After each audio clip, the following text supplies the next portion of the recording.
Saatnya berpetualangan, datang ke Taman Pelangi. Bersama teman-teman semua, yuk kita saling membantu. Aku punya tas berlari dengan si Joko. Bergegaslah ayo berpetualang, saatnya rainbow.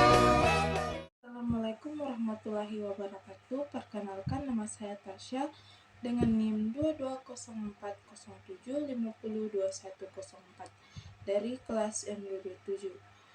Nah, di sini saya akan menjelaskan sedikit tentang teknik visual, vokal, dan verbal dalam public speaking.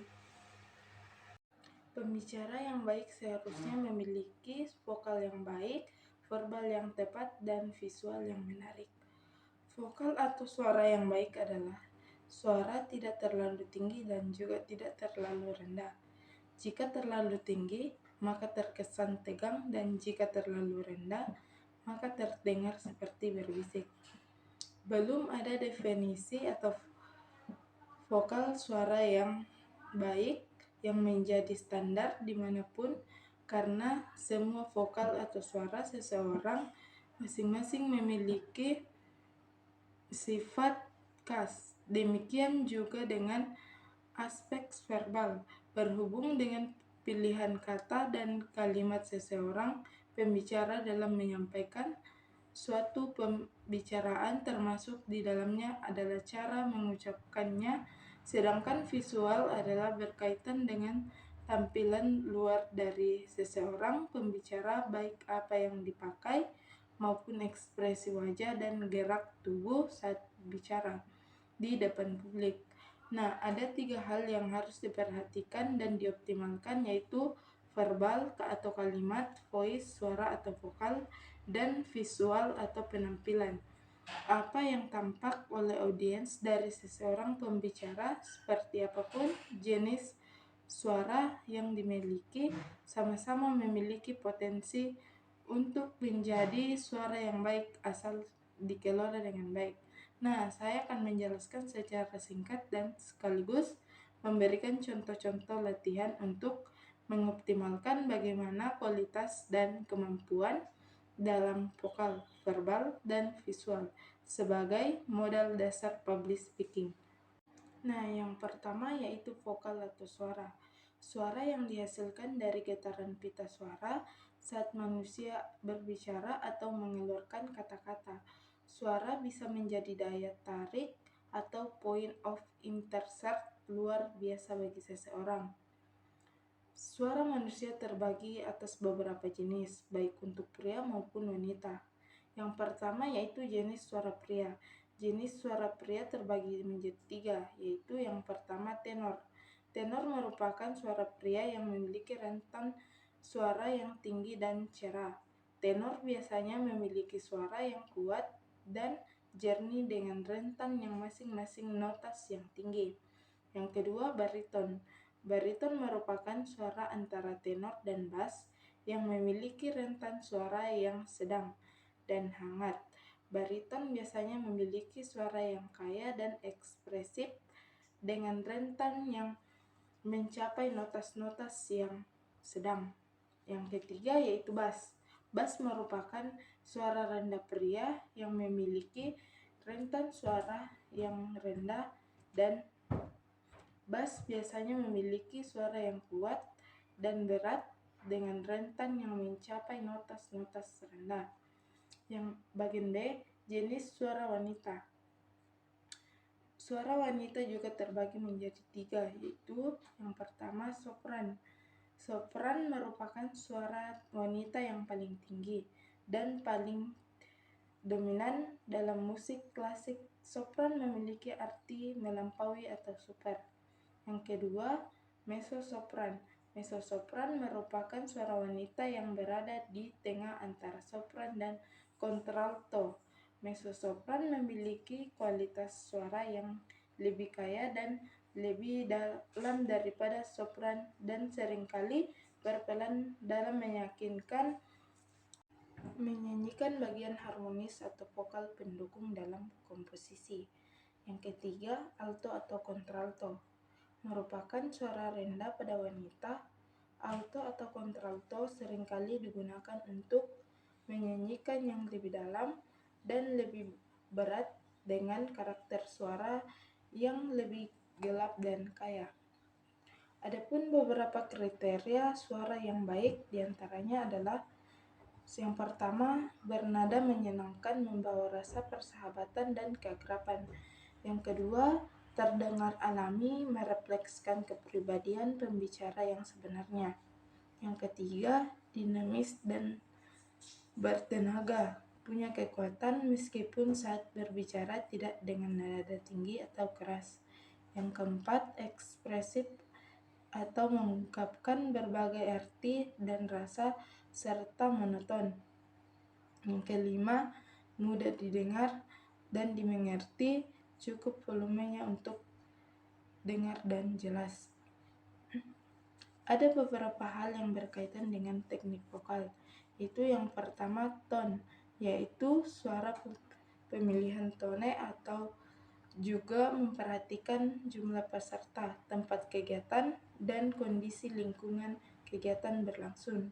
Yang kedua, power. Power yaitu kekuatan suara atau kekuatan yang dihasilkan harus tepat sesuai dengan pemakaian kata.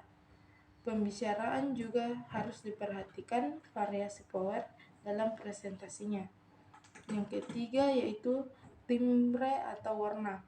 Timbre atau warna suara yang ekspresif akan sangat mudah untuk mempengaruhi pendengar.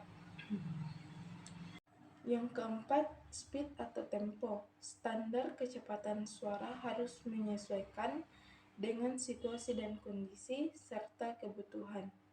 Ada kalanya berbicara dengan tempo lambat, sedang, dan cepat. Yang kelima yaitu volume. Volume atau pembulatan suara dan nada suara. Yang keenam, napas atau pernapasan yang dianjurkan untuk kegiatan public speaking adalah pernapasan diafragma. Pernapasan diafragma lebih dalam dan lebih tahan lama. Suara yang dihasilkan lebih dalam, power, lebih kuat, dan lebih terasa nikmat untuk didengar. Ketujuh, artikulasi. Artikulasi artinya kejelasan pengucapan huruf demi huruf, kata demi kata, dan kalimat demi kalimat.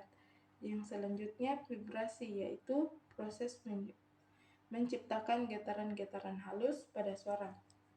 Nah, selain itu seseorang public speaker juga harus mengetahui istilah-istilah yang familiar dalam suara dan teknik suara atau vokal diantaranya yaitu yang pertama pitch, yaitu kecepatan dalam menjangkau nada.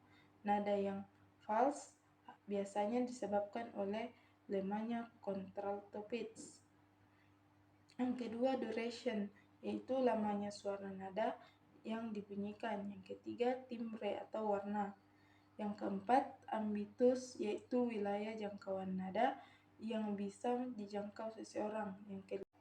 Yang kelima yaitu crescendo, yaitu suara yang awalnya rendah atau pelan, lalu lama-kelamaan akan menjadi keras atau tinggi. Crescendo yaitu kebalikan dari crescendo. Yang ketujuh, staccato, yaitu suara yang terpatah-patah atau terputus-putus karena teknik tertentu. Nah, yang kedua yaitu teknik verbal. Nah, dalam 1 menit manusia mengucapkan 150 sampai 300 kata.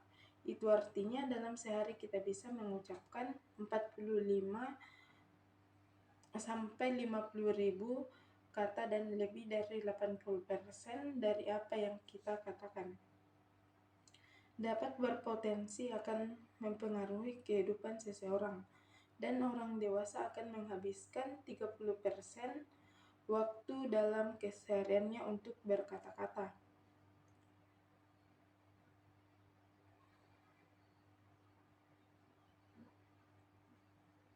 Nah, ada beberapa hal yang perlu kita ingat yang berkaitan dengan verbal adalah yang pertama yaitu trainer public speaking. Dalam dunia Elliot Seaman dalam bukunya You have a voice key. Rules for you public speaker. Sukses and menegaskan bahwa ada 3 aturan dasar dalam public speaking. Menurutnya salah satunya adalah less is more, artinya berbicaralah dengan singkat. Nah, yang kedua yaitu perhatikan pendengar akan berkurang atau terpecah mulai menit ke-10 hingga menit ke-20 akibat distoris atau gangguan baik yang bersifat eksternal maupun internal. Yang ketiga yaitu suratin. Dalam Genta Sri Anwar 2003-27 mengatakan bahwa minat pendengar akan muncul dan mereka akan tertarik dengan apa yang kita sampaikan, mampu menyajikan informasi sesuai dengan kebutuhan mereka. Nah, yang keempat yaitu Johannes A.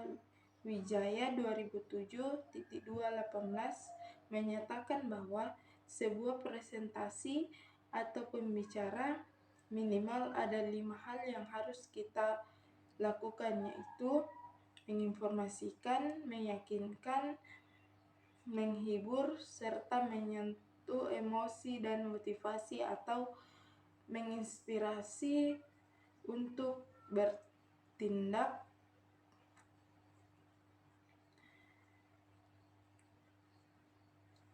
Nah, agar kata-kata dan kalimat yang keluar dari mulut seseorang pembicara mampu menghipnotis dan menyedot serta mempertahankan perhatian pendengar serta bermanfaat, ada beberapa hal yang perlu diperhatikan dan dilatih, diantaranya sebagai berikut, yaitu yang pertama, gunakan bahasa Indonesia yang tepat dan benar. Yang kedua, luangkan waktu untuk membaca sebanyak mungkin referensi baik berhubungan dengan langsung dengan pemateri yang akan disampaikan atau referensi yang berhubungan secara tidak langsung. Yang kedua, kuasai istilah-istilah asing berhubungan dengan materi yang akan disampaikan dan berlatih untuk melafalkannya. Yang keempat, belajarlah membuat sebuah pembuka atau pembicaraan yang bombastis atau aneh atau tidak biasa atau menarik.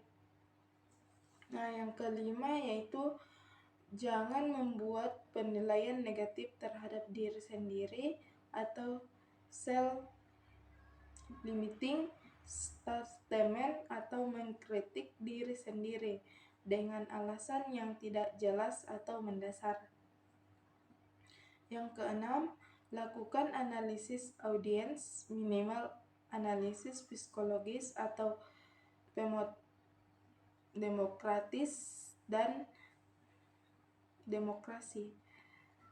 Yang ketujuh, salah satu kunci sukses dalam teknik verbal adalah memiliki kemampuan si pembicara, yaitu menjahitkan kalimat-kalimat dengan audiens. Yang kedelapan, teknik yang lain yang harus dikuasai oleh seorang public speaker yang erat kaitannya dengan verbal adalah yang pertama, artikulasi, yaitu kejelasan pengucapan huruf, kata, dan kalimat. Yang kedua, artikulasi bisa juga diartikan sebagai pemberian atau perlakuan khusus pada kata-kata terpenting dalam suatu kalimat atau paragraf. Yang ketiga yaitu intonasi, yaitu nada rendah, tinggi, atau rendahnya suara. Yang keempat, akuntansi, yaitu aksen dalam berbicara, gaya bicara, Substansi berkaitan dengan penekanan terhadap kata atau kalimat penting dalam pembicaraan. Yang selanjutnya yaitu ekspresi atau pesan yang disampaikan ke hati pendengar. Ekspresi berkaitan dengan kemampuan pembicara melakukan penghayatan terhadap pemateri yang akan disampaikan. Ekspresi terdiri dari ekspresi kata, makna, dan ekspresi wajah. Selanjutnya yaitu improvisasi, yaitu penghayatan. Selanjutnya prasering. Prasering yaitu jeda antara pembicara yang harus mampu menempatkan koma atau pada tempat yang tepat dan saat yang tepat. Yang selanjutnya itu steering. Steering yaitu tekanan, baik tekanan makna maupun tekanan kata. Selanjutnya influx, yaitu lagu kalimat, meliputi naik, menggantung, turun. Hindari lagu kalimat yang monoton dan berulang-ulang. Nah, yang kesembilan yaitu salah satu cara yang bisa dijamin untuk melenturkan lidah yang akan mengeluarkan kata-kata adalah dengan menceritakan suatu kejadian atau peristiwa yang membuat Anda yang sangat-sangat marah. Yang ketiga yaitu teknik visual. Teknik visual merupakan V ketiga menurut pendapat Albert Maharabain. Visual mengacu pada apa yang tampak oleh audiens pada diri seseorang pembicara, bisa berupa pakaian, perhiasan, dan bisa juga bahasa tubuh. Pentingnya mengenal bahasa tubuh adalah mampu memperkuat pesan atau informasi yang akan disampaikan. Nah, ada beberapa bentuk latihan